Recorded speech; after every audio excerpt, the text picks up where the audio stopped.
The main goal of this lesson is to hone the skills of painting dark colors and various textures. Please keep in mind that the photo of the still life doesn't accurately represent what we're seeing in person. Not only does the camera fail to capture the full range of values and colors, it emphasizes light to dark contrasts, losing definition within light areas and within shadows. Also, this photo was taken from a slightly different point of view. Drawing and painting from life is not only the best way to learn, it is the only way to learn how to see, think, and create as an artist, in the classical sense of the word. Enjoy this part 1, drawing still life prior to painting. Tune in for part 2, painting still life in watercolor, study of dark values. Also, like, share, subscribe, and leave your comments and questions in the comments section.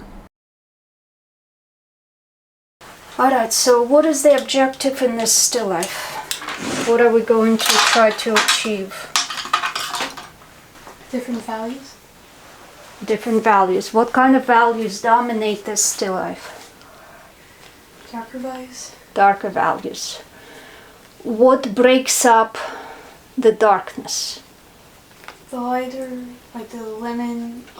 Right, the lemon. All the shiny spots on. Correct. All the reflections are they are the main thing that breaks up otherwise dark values overall. And the dragon fruit. It's a mid-tone. Kind of mid, right. Usually what happens with red is that they are actually closer to some kind of medium gray in value, right? Mm-hmm. Red colors. Red colors are not all that light. So really what you have is the lightest of the light are the shiny spots, where we can pretty much, planning ahead how we're going to paint it, pretty much just leave the white paper for those spots and not touch it until the very end, right? The next thing is the lemon.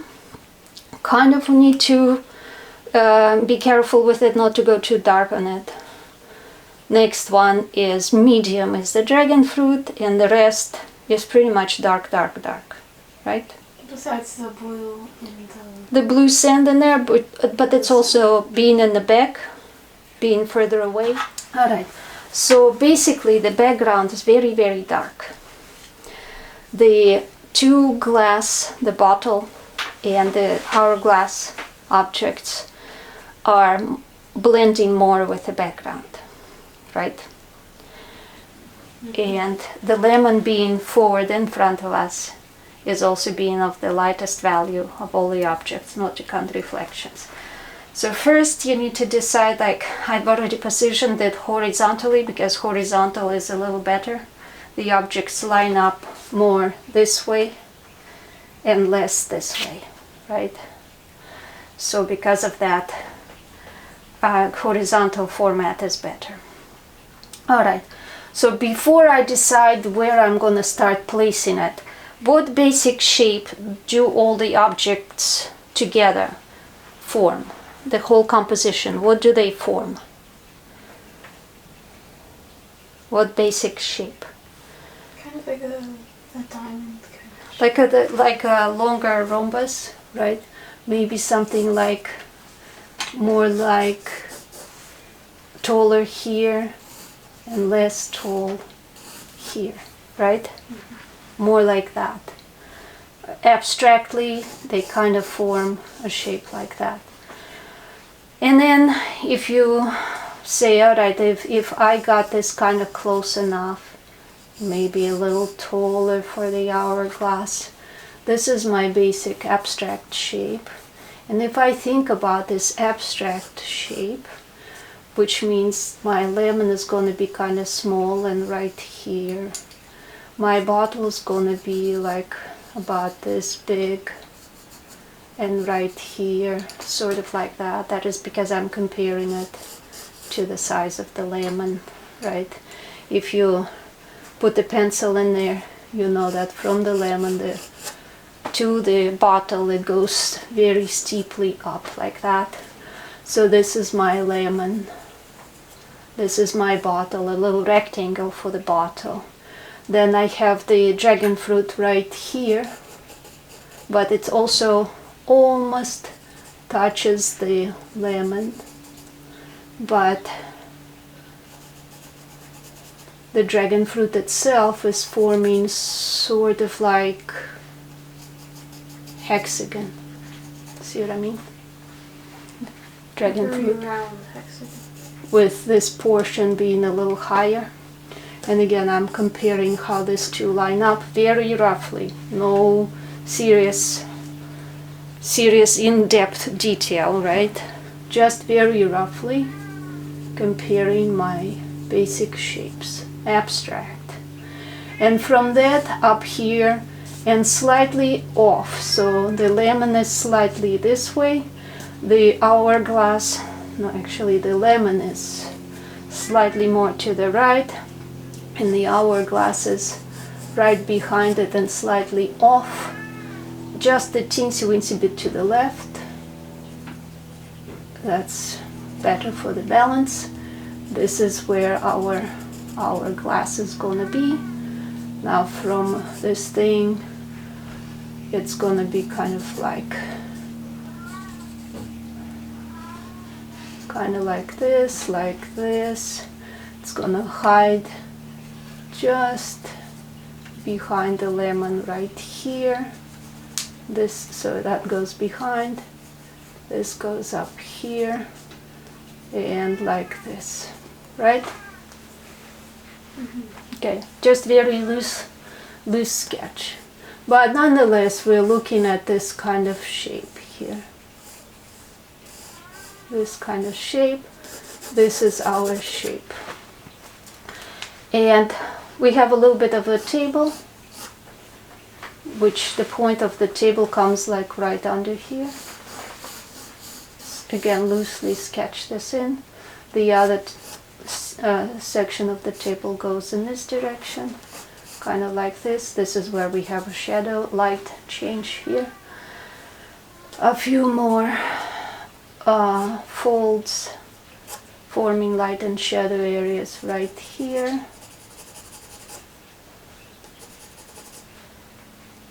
Right here. So now we have to decide, like, okay, under the dragon fruit we have change of our cloth, and behind the hourglass right here. So why am I doing this? This is the main thing. How we're gonna position it in the rectangle so it looks good. So we can say, okay, if we just cut it off like this and like this here, would that be okay?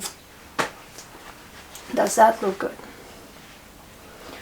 Or do we want to bring this a little closer? Do we want to show more of the table and the fabric hanging down, and a lot less where the hourglass comes to? See what I mean? I feel like more cloth should be shown above the hourglass. Above the hourglass, right? Okay. And I feel like a slightly more thinner composition. So the hourglass is not too jammed in, right? Yeah. All right. And what else did you say? Maybe not as wide on the sides. That's what I think. Like more like this, right? You like that better? It's alright. Okay, so all of this is going to be here, green and mostly dark, right? Right here behind the hourglass is where our fabric is going to be even darker, the darkest of all.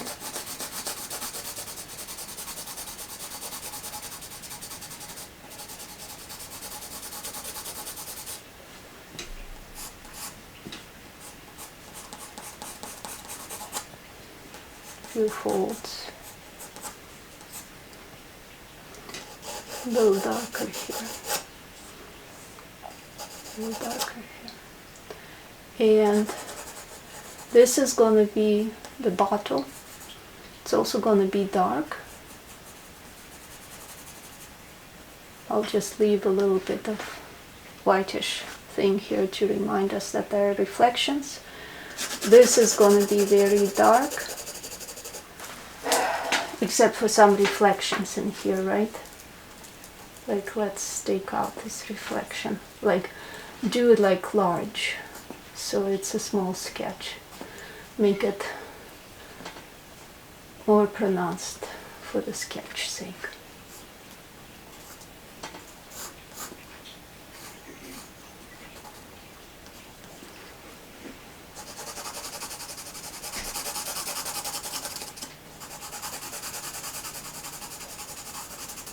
See what I mean? Your sketch is now developing into where you're dealing with values instead of just abstract shapes.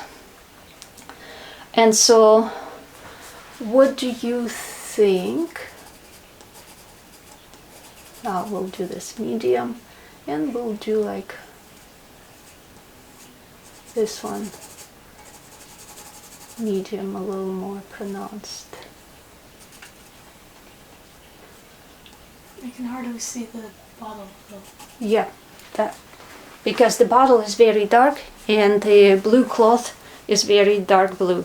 That's why I put that bottle in there, so that you practice the dark blue on dark blue. But it is darker than the cloth. The bottle is a little darker than the cloth, yeah. So, okay, let's do our abstract rectangle of the bottle. Slightly darker, like this. Is this working better now? Mm-hmm. Okay, good. So your composition is now seen with the values, not just the locations of things. There's a little shadow here. There's a shadow here. Everything is dark here. And everything behind there is very dark.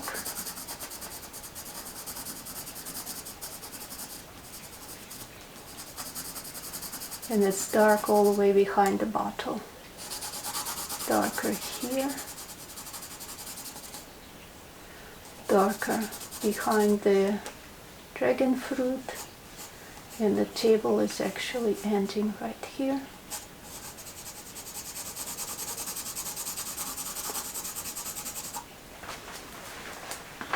Now it's starting to look even more three-dimensional, right?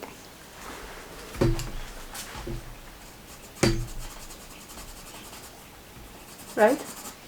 Mm-hmm. Alrighty, so even though you can go more with values, you can do more with your values, because we didn't do, in the sketch, we didn't do the cloth nearly as dark as it should be. But for the sake of understanding where we are going with this, the sketch is sufficient. And now we can definitely say that, yeah, cutting this off here is a good idea. And we cutting this maybe even closer here is a good idea, right? Mm-hmm. That's better. Much better, right? Yeah. I like how that dragon fruit has that little bit of a dry little thing coming out like that, right? Standing out against that darkness. Well, on your camera, I think you should probably zoom in on it and kind of clear. I should have done that. And so, anyways, your dragon fruit has that little thing standing out, squiggly against this darker background, right? And the bottle disappears much more, the hourglass disappears much more into the background. That's the beauty of it. So you don't want to overdo the hourglass.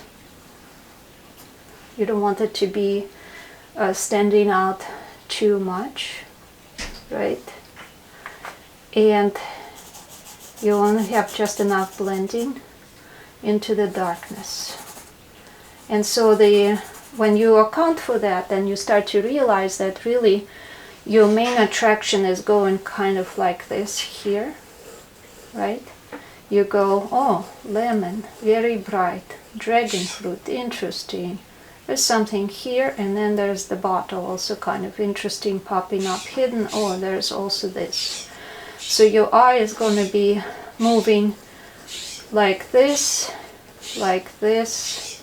all around here, and later it will discovering more of the foreground. It's going to go right past it. So how well you draw out and paint this cloth is less important. It just needs to be convincing, the right values, right? The important thing is that you get all the values placed correctly, with the lemon being the brightest, this is being the second, sort of, let's call it medium value, within the hourglass here, medium to darker because of the cloth popping up, darkness of the cloth coming through the glass, with this dark glass being even darker than all the rest. So that means you compare the value of the bottle to the value of the darkest portion of the blue cloth behind it, and you decide which one is the darkest. Or maybe it's actually very similar. You see? Where the light hits the table, it's lighter. But where the light hits the bottle, because it's glass and it's so reflective, only the shiny reflections are brighter than the light on the cloth. Darker portions in the light than the cloth in the light. But the shadow parts, where it's actually the darker in the shadows, that is where it starts to be extremely similar to the darkness of the cloth in the shadow. See? If you capture that, it's going to look great. Looks super interesting right here, see? Mm-hmm. The wine glass with the wine just almost blends with the background. This top portion of the bottle almost blends in. Very subtle, right? Being pushed in the back. And what does it show? It shows the, here, see, everything in the front is so bright and the background is very dark, and things just blend and disappear into the background. Here's another glass vessel. Just not as pronounced.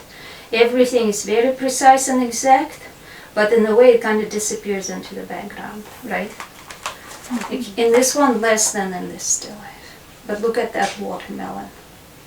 Looks so juicy because everything else is so pushed back, right? Alright, I'll leave this one here for you to look at as well. Alright, so now you've done your sketch. That means this format is just a little bit wider than what we need, right?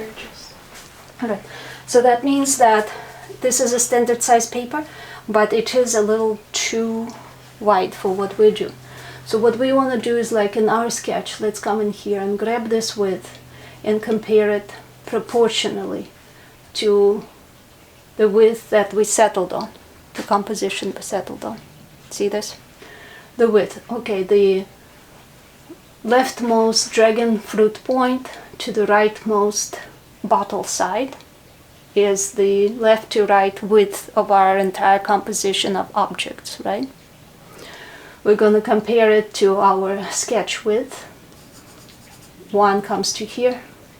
This one's going to be, where does it come? Looks like in half, 1.5. What does it mean? How we translate it into the big one? If we say, okay, we'll narrow it down on the sides approximately like this, right? We'll chop off the sides to make it work for this composition. All right, if we do that, this is our width, then our bottle to dragon fruit position should fit in here 1.5 times. You understand? So let's see, would this be 1.5 times? So that means we divide it into 1, 2, 3. So move this a little over. Just tiny adjustments. 1, 2, 3. Close enough. Why did I divide it in 3? Why did I divide it in 3? It's 1.5 times. Exactly, because then if we take this size, move it over, this will line up with the half. Got it? Alright, so what I'm doing is I'm translating it into my bigger composition, right? Now we're gonna take this width here, and this will be the width we can move around inside here. That will be our, basically, our rhombus shape, loosely, right? So now we can move it around within here and say dragon fruit here, lemon here, bottle here. Does it give me enough room to work with? Is it big enough? I feel like it's slightly too small. I'll move mine. Push this out a little bit more. Because I would like to have plenty of room. I don't want my lemon to be too tiny and all of this kind of stuff. Alright, so now we divide this into 3. Something like this. Let's see. 1, 2, 3, close enough. Take this width. Now we can work within this width. Okay? It looks like here is a little bit more space, here's a little bit less. Let's move it over. So our bottle will be right here. Our dragon fruit tip will be right here. Okay, that was our rhombus shape. That's the width of our rhombus. This is the edge of our entire composition. We're not working outside of that. Alrighty, within that, within our sketch, we have this lemon lower and this is higher. In our sketch, we said it would be, okay, we didn't even measure it, this width compared to this width. It's wider than it's tall in our sketch, but all we did our sketch for is to get our composition placed correctly, right? We cannot look at the sketch for our guidance anymore, except for the guidance of what we will be solving value-wise. Now we're gonna go and look at the actual still life, and in that still life, we're gonna start getting our sizes. So how wide is from the bottle, from the right edge of the bottle to the dragon? How wide is it? Measure that. Turn your pencil, put it to the bottom of the lemon, and above the, it comes to kind of above the hourglass shape. And I want to say it's like by a good amount. It's not too tiny bit. So it's definitely slightly wider than it is tall. Okay, it's actually shorter than, it's not the same thing. So that means that our whole composition this way is more rectangular than it is, it's close to a square, but it's more rectangular. So let's do our key position now. Where's our lemon? Where would it look good? Where will our lemon look good? Our lemon, okay, we're not paying attention to the rest of this. Yeah. Where would our lemon look good? Our lemon would look good. Measure its position again. The center of the lemon lines up. The lemon is right down the middle. At least from where I'm standing. Okay? From where I'm standing, the lemon is lining up with the center. Got that? Mm-hmm. So Here's one half, here's the other half. This is our center here. I'll draw it out further. So that means that if we position our lemon right here, and it gives us more room to paint our table, something like this here, just doing totally approximate sketching. If we position our lemon right here, then it's right down the center. Do we want it right down the center? No. No. So what you do is, like, you find yourself where you're standing, it's right down the center, and you're saying it's not so good.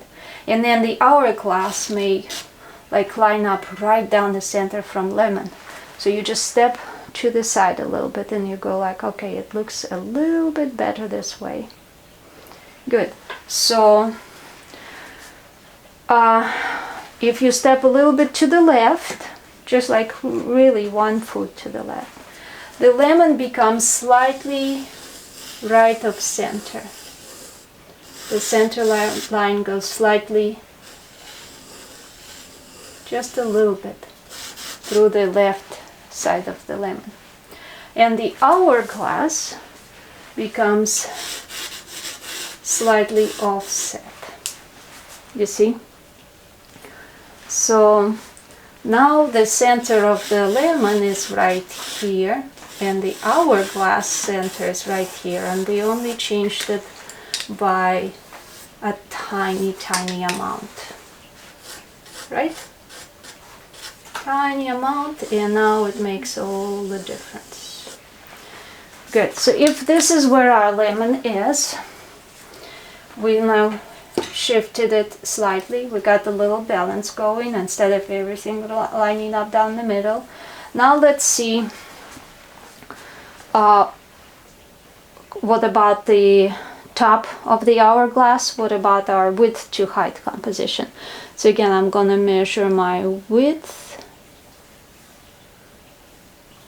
to the height, and I'm going to go width. Now I already have my lemon position.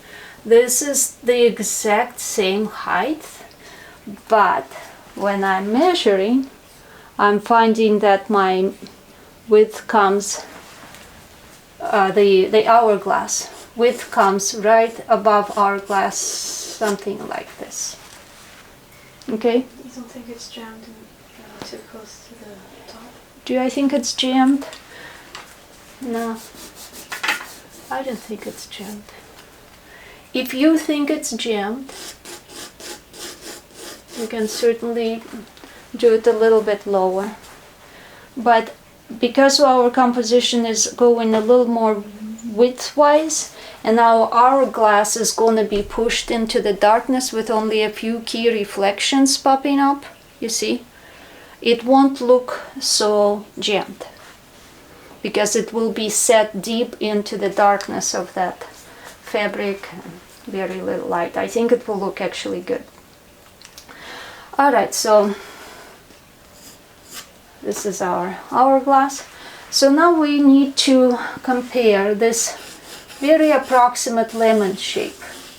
How does it look proportionally to the hourglass, to the height of the hourglass? Does it look proportionally correct? Does the lemon look too big or too little?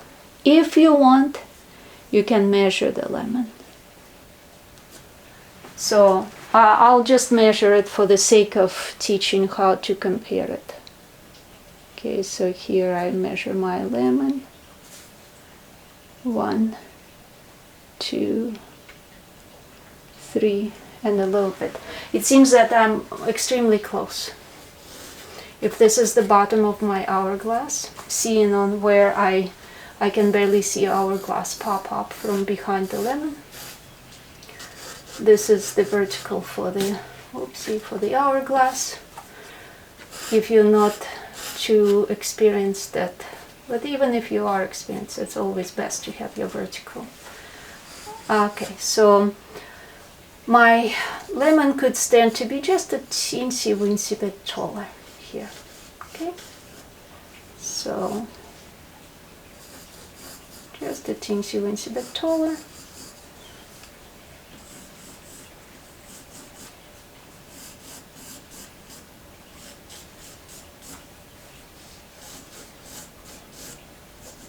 And it also looks a little longer than it is the lemon, I mean. Looks a little bit longer this way, with the tip point being right in here somewhere. Light wrapping around and it pointing that way.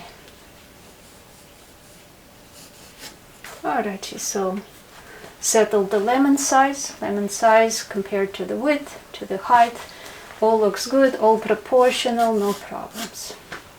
Now, I guess since we put the vertical for the hourglass, we got the top, we know that we're getting our rhombus-like composition shaping up, right? So let's go ahead and find this nice dragon fruit. We know the dragon fruit comes, I see it's like right in here. This is the rightmost edge of the dragon fruit. Behind it I see a little bit of the hourglass, a little bit of where the hourglass touches the table with the fabric, and I see that the dragon fruit is kind of going in this direction here. Maybe even closer, yeah. The more I look in there, the more I see, like, even if I step over here for my proper angle. So right here, this is that. Remember the dragon fruit looked more like a hexagon?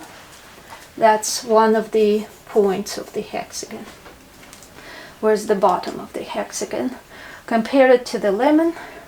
I already placed this in the lemon, this bump, and if I go exactly over toward the dragon fruit, I see that the dragon fruit bottom lines up with this point. Also, I see that it is not exactly horizontal, but there's so much going on, so for now I'll give it a bit of an angle.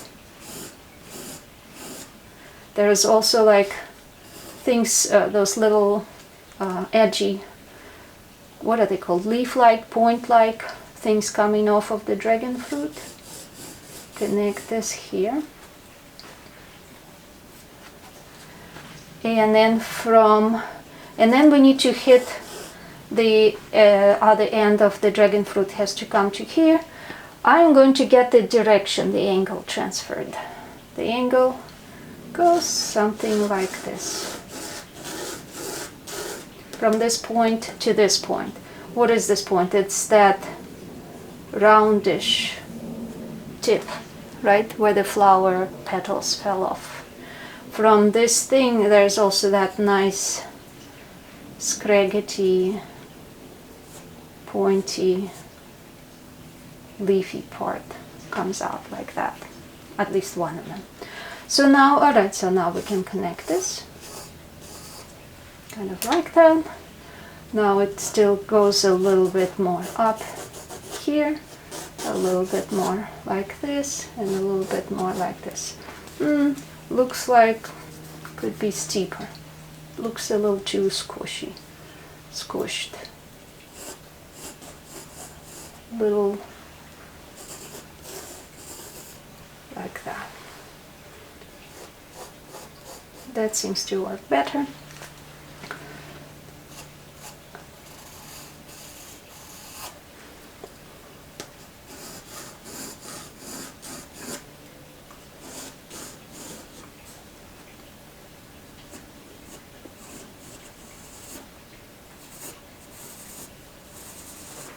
Alrighty, basic shape is there, right? Close enough. Do all the petals on it later. We're just getting all of our main shapes placed.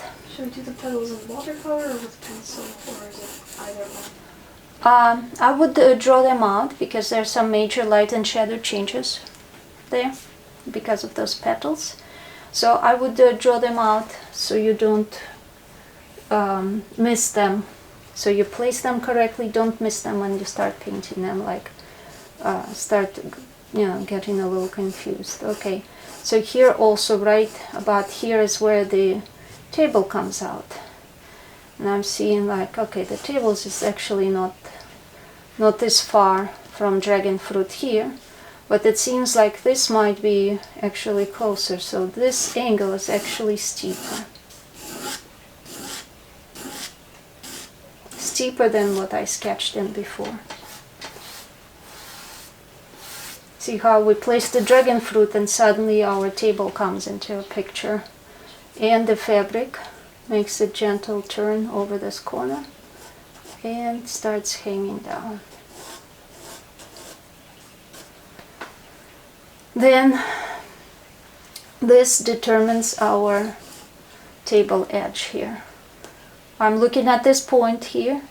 I'm looking at the table edge and I'm seeing that they're a little, not exactly one under another, but at a slight angle from one another. That means that the table is gonna go this way. And I can even capture that angle and bring it here and double check. Works. Capture the angle of the table. Works. See? Position my pencil. Yeah. So my table is more like this.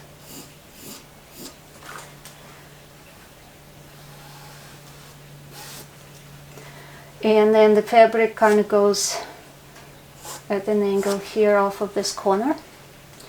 And behind all of that, there's a lot of darkness, right? All of this is a lot of darkness. Don't need these lines anymore. Don't need this anymore. This is position. Let's travel in this direction and then we'll get our bottle. And my hourglass pops up right in here. You see? The boundary of the hourglass is right in here. And it actually comes more like at an angle like this. And then it's going just a bit straight, just for a little while. And then it goes back toward this thing, toward the center. So what we need to do is we need to find that center, right? Where is the center of the hourglass so we could shape it in here? That's an important point. The center is right in here somewhere. But also, since we already have the top and the bottom, we can say, all right, let's see, is this actually the center? Close, just a teeny bit lower. Because it's exactly the same on both top and bottom, right? Mm-hmm. This and this is exactly the same. They're exactly the same two shapes in the hourglass. And this portion is exactly in the middle, and that's exactly what I'm seeing. All right, I'm seeing that this here is extremely narrow point. It's almost like it becomes like a little cylinder neck in here, like this. Okay, this is my reflection. I already staked it out by measuring the lemon, going right in here and seeing that right where one lemon fits into the hourglass, this reflection appears. And it goes at this angle. The reflection is traveling with the shape of the hourglass. You see, this is a reflection of the lamp that's casting all this light, and this reflection of the lamp is stretching in this very extreme elliptical shape with the shape of the hourglass. Alright, so this is the width here. If this is the width here, then we have to come to the other side. Place the width here, and we can also come in here, measure the width, and here measure the width. These two sides line up exactly, right? These two, there's like no way this could be outside of the measurement. The hourglass fits into a cylinder, right? The hourglass can be carved out of a cylinder. Alright, so we know this is how wide it's gonna be. Now we just need to get the angles right. Angles that are coming through the center. What I'm going to do is I'm gonna again capture the angle. This is my angle.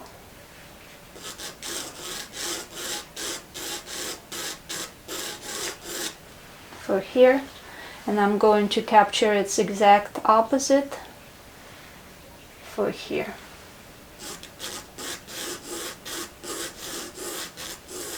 It's got to be symmetrical. Okay, why did I do such wide wishy-washy lines?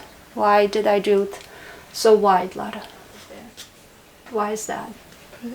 Because I'm sure of the exact. Yeah, but also it's because what comes out of here, right? It's a little lower, just a little lower. And what comes out of here is just a little bit higher. You see? Okay, so I didn't wanna just do one thin line and then start moving it around too much. But actually, because I made this neck nearly a square, that means this goes right through the center of the square to the other side, and this should go through the center of the square to the other side. And if we made this connection a square, then geometrically it's easier to draw it. Easier to draw it symmetrically and otherwise correct. Got that? Alright, so again, are we stressing about how to draw this super precisely? No. We are drawing it close enough. So we have this edges here. The only thing to remember again, since the bottom of this thing is cylindrical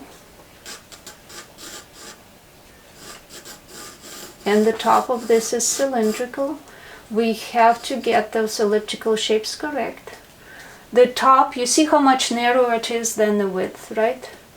Let's say, okay, let's guess that it would be this wide. Be sure it's symmetrical. Be sure it's exactly the same measurement, okay? That means that this is our top elliptical, like let's say that this will work. Let's say that this is how narrow it is without measuring, okay? Without stressing to measure. Then if we go this way to round it off, does this look about right? Does it look like what you are looking at, the hourglass? It's close. Very close, right? I feel like the top might be, I think the top is even thinner. Little narrower. Let's chop off like less than a quarter of an inch or a quarter of an inch. Let's do that. Let's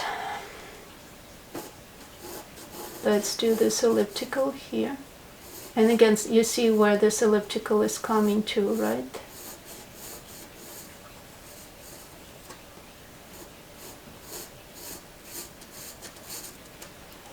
You see that this elliptical, the very top of it, is our initial line where we said the hourglass won't go.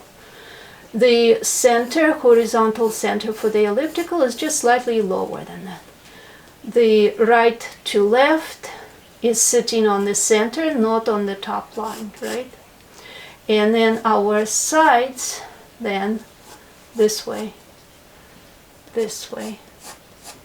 is coming out of that elliptical. How's that? Do you like the looks of this better?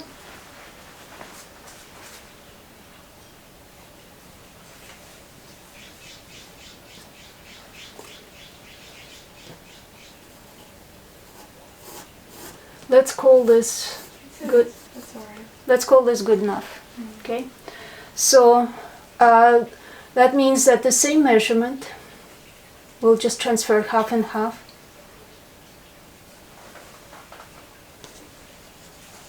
You could draw the whole line through, or you could just transfer the same measurement just to make sure. This elliptical will be wider open, right? Yeah. By a bunch, because we're looking way more down at it. And this one will come out this way.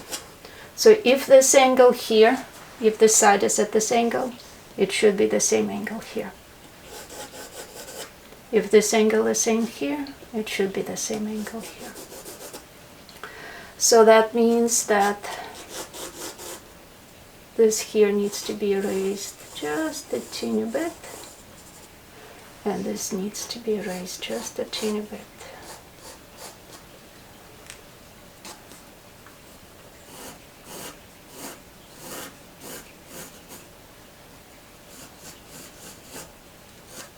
Alright, so let's go ahead and work on rounding our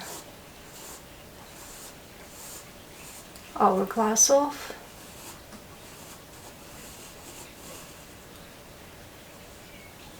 Meets this, becomes more rounded here.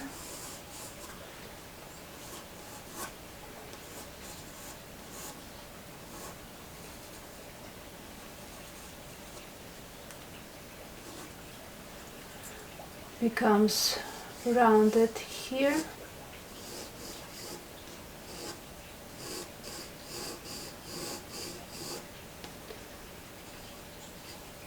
Goes the other way.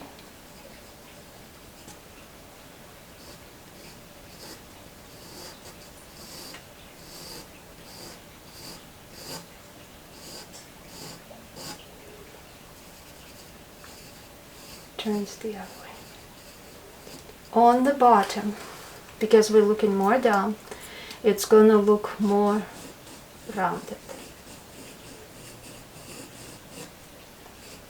It's gonna be more rounded looking here. Do you understand why? Mm-hmm.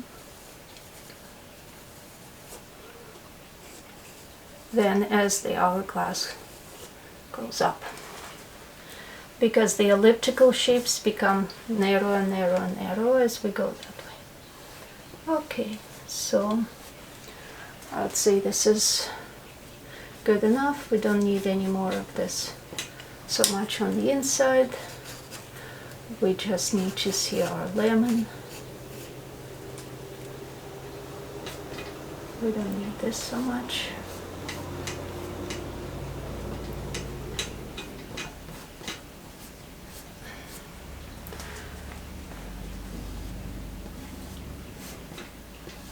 We don't need even that much going on inside here.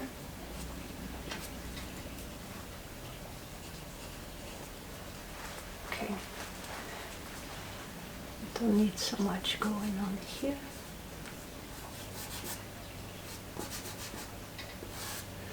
The only thing is, what do we want to do with the sand in there? Are you gonna draw it?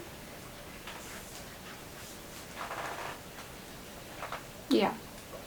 Do we want to keep the sand on the bottom the way it's sitting now, or do we want to put it in here and make it drip? Do you want a challenge? I'm not sure what's better.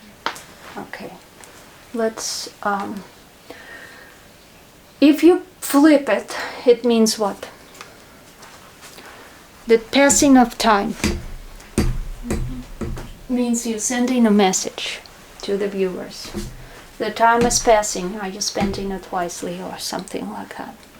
Right? All this fruit is not gonna last very long.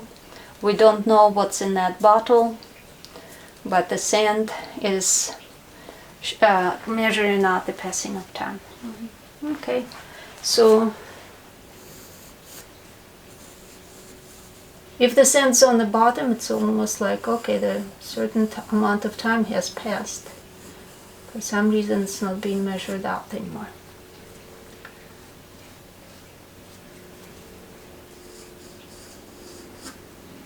So the reason I'm asking is because we were just doing this ellipticals.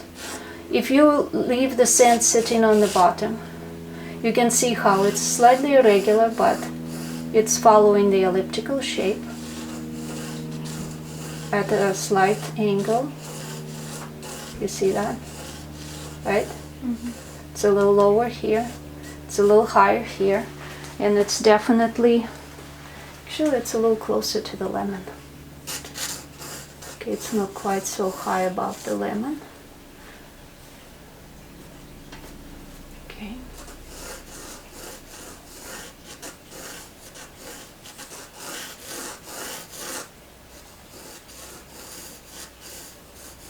And then this is its center, and the top of it, it's kind of slightly off center here.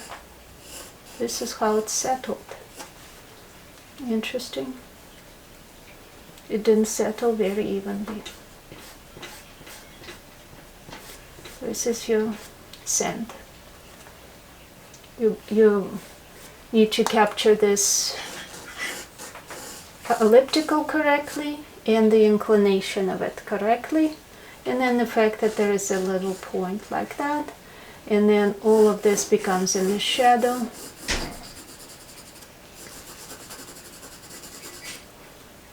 And in the painting of the sand, you notice that this picks up more light. This gets to be slightly more in the shadow here, although it's a very mild passing light. Just lightening this up. Bottle. Let's go to the bottom. Our lemon is here, the bottom of this thing is here. The bottle, actually, the bottom of the bottle more lines up with our dragon fruit if we go right across. But do we want them to be exactly lining up across? No. Let's raise the bottle a teeny bit. That will be a little more interesting. The bottle kind of comes fairly close to the hourglass. There's a little space. And the top of the bottle is right across here. See? I'm looking at where the hourglass gets narrow. This is the top elliptical of the bottle. So it almost like it gives us the proportions for the bottle by itself. With everything we've already drawn, the bottle proportions are just given to us for free. But just to be sure, let's measure it. Let's compare the height of the lemon. Okay, so what I'm seeing is I have two heights of the lemon fitting into the bottle. Height of the lemon goes in once, goes in almost twice. See, it's because we raised it here a little bit. So that's okay. So the bottle proportionally is almost there, and what we'll do is we'll simply make it a tiny bit smaller. Will help us push it a little more back, and it won't be completely lined up with it. See, if it was lined up, it would be exactly two halves of the two lemons fitting into the bottle. But we're not lining it up exactly, so it will be a teeny bit smaller. It's a little strategic thing, right? All right. So how did we get the width of the bottle? By allowing this space, because everything you've drawn so far, you see that this space here looks about right when you draw this line, right? And this, we know it's that rightmost boundary, we can't come out, so the height and the width of the bottle is just given to us. What I also noticed is when I was measuring it compared to the lemon, I noticed that one height of the lemon comes right under the elliptical. So what I'll do is I'll divide my bottle in half. This is just the half and half, right? Why did I do it? Because my elliptical for the bottle is right here. This here is where my bottle starts going toward the neck. Got that? All right. And this is my elliptical that tells me this is where the plane changes.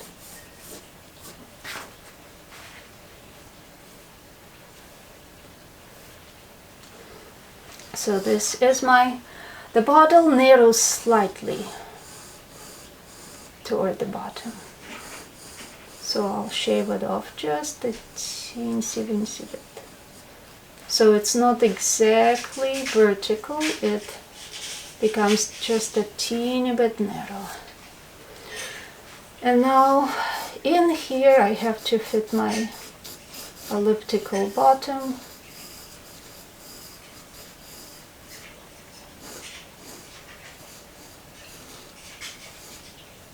Here my elliptical bottom, which this one I don't need.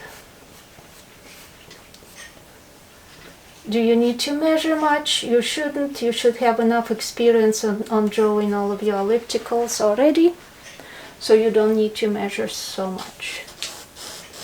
The neck, how tall is the neck? I'm just looking now, I'm seeing that the very top of the bottle is about this wide, the very top. How much do I see of the lid? See about this much. This is going to be my lid.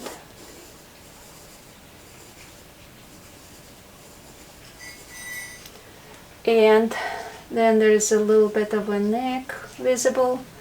Then there is a narrower neck, narrower than the lid. Also it kind of comes down like that. And then there is the shoulders. I guess this looks about right.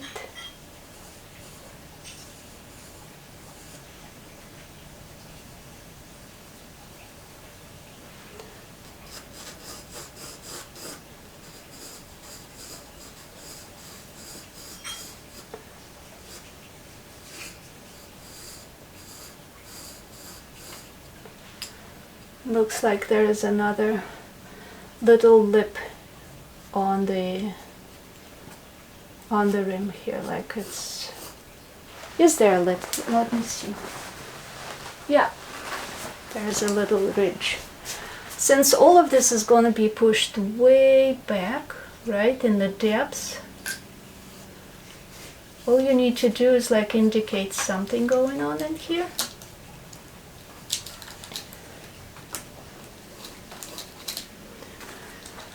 So you remember that there might be a little change in value, might be some reflections involved in here, but what is going on super precisely is hard to see. Everything's so dark.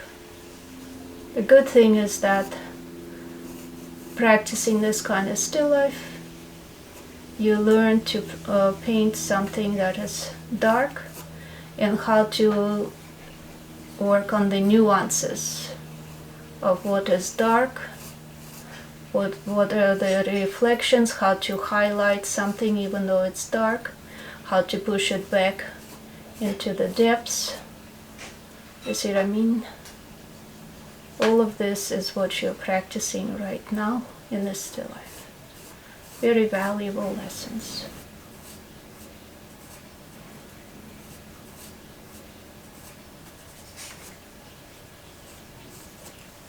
All right, got our bottle. Need to have this elliptical definitely staked out. Why? Because there are some reflections that go right along this line. Right along this elliptical, there are some reflections that are happening.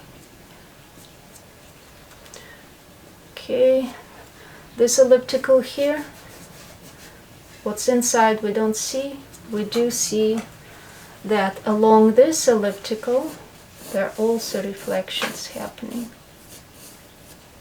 Let's draw those reflections now. One is sitting right in here. It's also kind of like stretched out with this direction. There are a couple of smaller, cooler reflections. one is a little shorter, sort of almost like a square, the other one is longer, narrow, like this. See how they like sit right on this elliptical? Darkness between them. There is a little reflection. I want to stake it out right now very carefully. Right here. That one goes with the side. Follows more the vertical curvature. And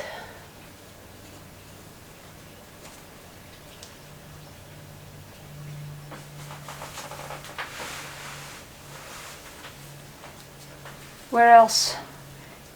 Right here on the neck. An important reflection right here, which kind of like lines up with this. In fact, I'll move it even more. Maybe no, I'll leave it right there. Underneath that, another little reflection right here. Two longer, narrow reflections right here. See how they line up with that elliptical? And these two are echoes of this. Slightly bigger, slightly narrower. Same thing. This is shorter, this is longer. These are these lamps reflecting. One reflects longer, this one reflects shorter. See? These are our lamps. Which I'm still, and like right above them there is another echo. Same two reflections. Longer, shorter on this rim. And that means that this light is going to also be making a big wide reflection in here. I see that there might be a tiny one on the side. I don't know if I want to do it. I don't want to go into super detail. It's so tiny. And there's one that's going right on this edge of the bottle, right here. This, and this are caused by the same lamp. They are reflections of the same lamp in 4 different spots. See? On the same object in 4 different spots. Alright, this is good. Since we did all these reflections on the bottle, let's go in here and do the reflections on the hourglass. Down from here I see some, our lamps are now reflecting here. Here's one, and here's the other. And now you see that these ones, yeah, they are cooler. They're cooler in color. And they're now, you can see the shape a little bit better. There is another bright reflection from the same lamp, I think, right here. Another one stretches into the neck, almost into the neck. Not quite so much. Let me adjust that.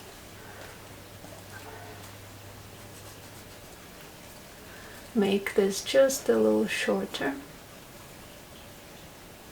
This is closer, gives us room to stretch this, but not all the way into the neck.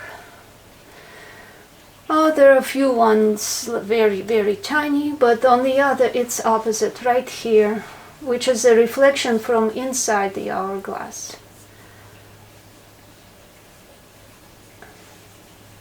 Kind of an echo of these two combined into one, and an echo of this one. By echo I mean because it's on the opposite side, and it's shaped a little different, and these reflections come through this glass. These reflections reflect directly off of the surface of the glass. These two reflections come through this face of the glass here. Alright, there is also a reflection on the side here. It's kind of bright and it comes all the way up, and I don't think we need to worry about making it super bright at this point. we can always like carefully erase it later.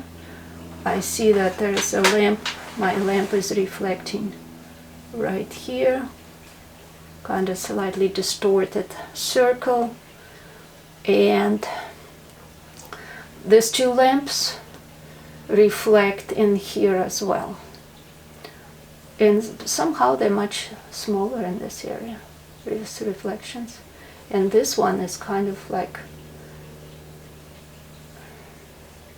distorted a lot more. Interesting. Okay, my two lamps are also reflecting off of the back of the glass. This is off of the surface, this is off of the back of the hourglass. I'm going to capture it as best I can here. Okay, good. So something of this nature, basically. All the other reflections, I don't know if I want to do that. Okay. All right, let's bring the cloth in, and we're about ready to paint.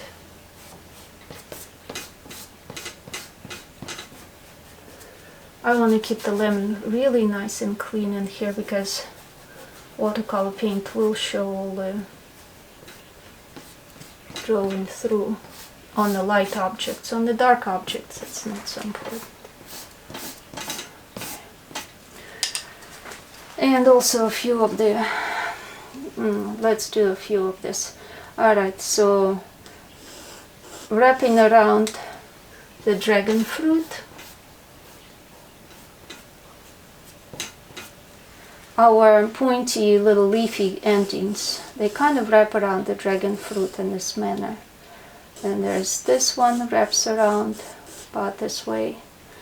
There's the other one is about here. All of them are heading toward that point, right? You see the direction? So all of our points have to line up with that. Let's do this one. Simple, right here. I see light and shadow change right in here. I see another one right in here. I see the little pointy part forming kind of like that, right?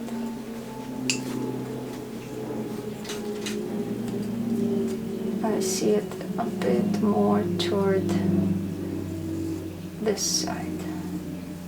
Okay, that's close enough because nothing is very even. Let's place next one right here.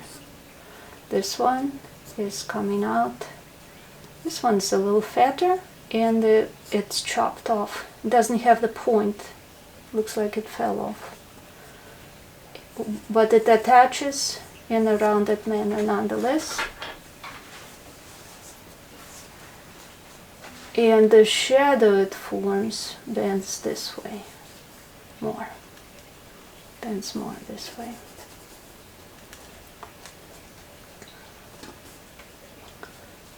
The other one is kind of like right in here. I see it come out this way, this way. It is still kind of pointy, and then it blends into the rest of the fruit. This was its center. I'm erasing the center. This is where the shadow is. From here, from under here, we have this one coming out kind of like this, and the tip is turning down. Tip is turning down. It connects with this edge, and here it makes a turn toward the other side of it, its edge, and it actually blends nicely with the rest of the dragon fruit body here. It just blends with it. And the last one over here comes out right in here. Kind of sits almost along the side of the body, of the dragon fruit. And this is the dragon fruit, and this is the pointy leafy part. I see one hanging off the edge, sticking out like this, very thin. I'll just guess it in which direction it goes. I see that there is something coming off, some slightly messier edge coming off of here. I'll let it hang out like this. Just be sure it gets some lighter values in there. I see that there is one that comes right from behind here.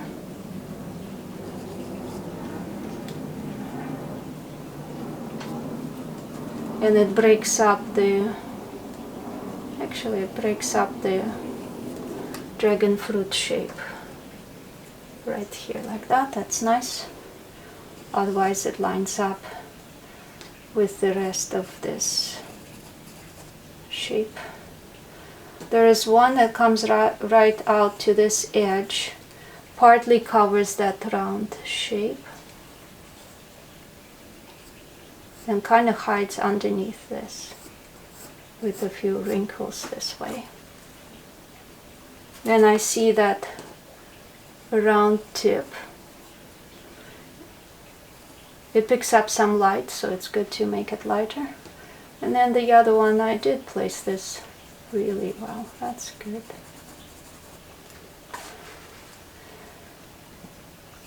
Couple of little overlaps here. One that's kind of overlapping like this. Breaks up this dragon shape ovally, well, the ovally shape, it gets broken up, right? And there's just something in back there, a little bit more. Kind of, this is more in the shadow, but there's like a little overlap here, and a little something irregular here. It almost doesn't matter at this point, really, as long as you get a little bit of a corrugated shape. This is all in the shadow. Cast shadow, cast shadow. I'll do this cast shadow strongly. Why? Why do I do this cast shadow so strong with my pencil? It's very dark. It's very dark. Yeah, it's gonna be dark because of the fabric, and then it's gonna be dark because of the darkest shadow. Now I'm just gonna indicate this lightly.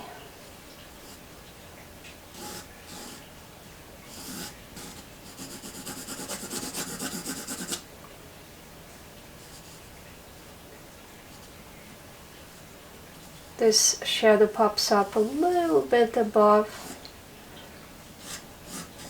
the corner of the table.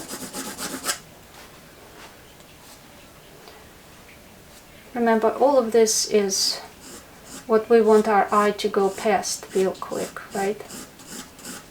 We're not going to be working like on super detailed fabric. We just need the correct values.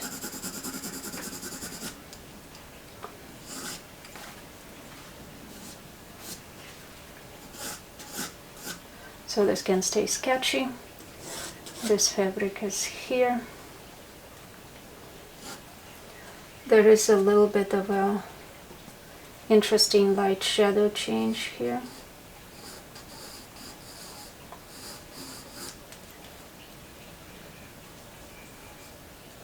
Light wraps around like this and like this, and still makes a couple of squigglies here.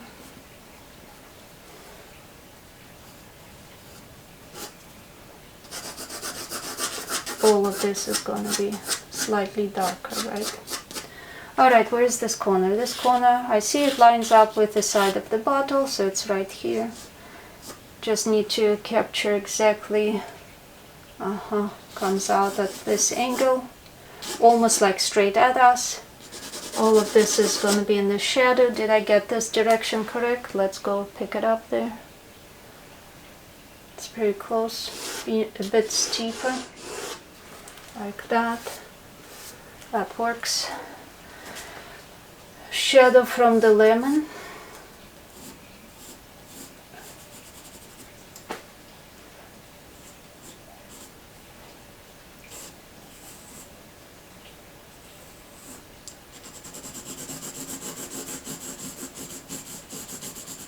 Here's my shadow from the lemon. From the bottle, I see, because of the fabric softness and all, I see that bottle shadow is interesting. It kind of follows this fold in the fabric here.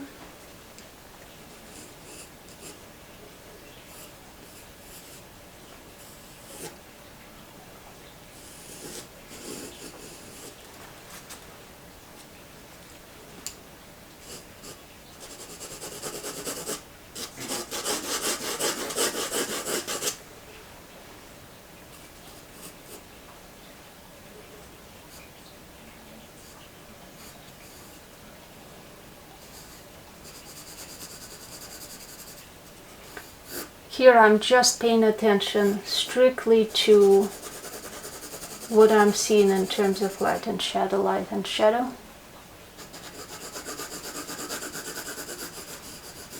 And the shapes. This being so off on the side, I don't even want to pay too much attention to it. So from here on up is where it gets very dark. Behind the hourglass, major change in lighter, slightly lighter and slightly darker.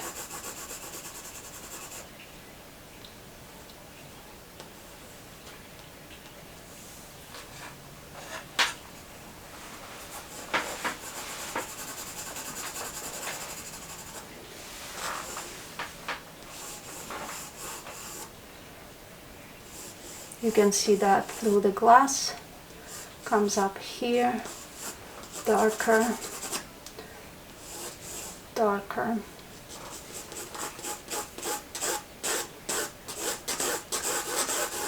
And it becomes very dark behind here.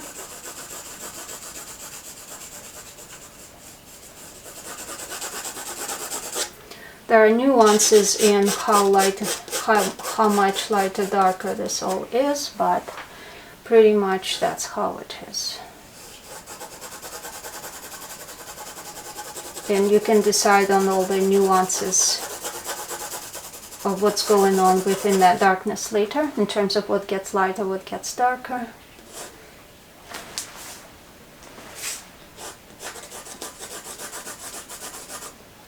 And what is happening here? You see it through, you see it here, you see it go through. All of this is the same darkness, right?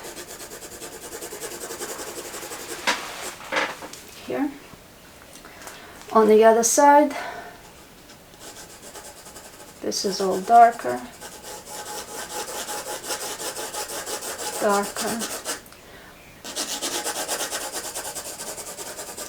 This is all different values within the dark, so we can just shade it completely. And like, okay, there's a little bit of a change. Kind of like this, right? Sort of like slightly darker than the rest, and then it's becoming part of the same thing. Alright, drew it out.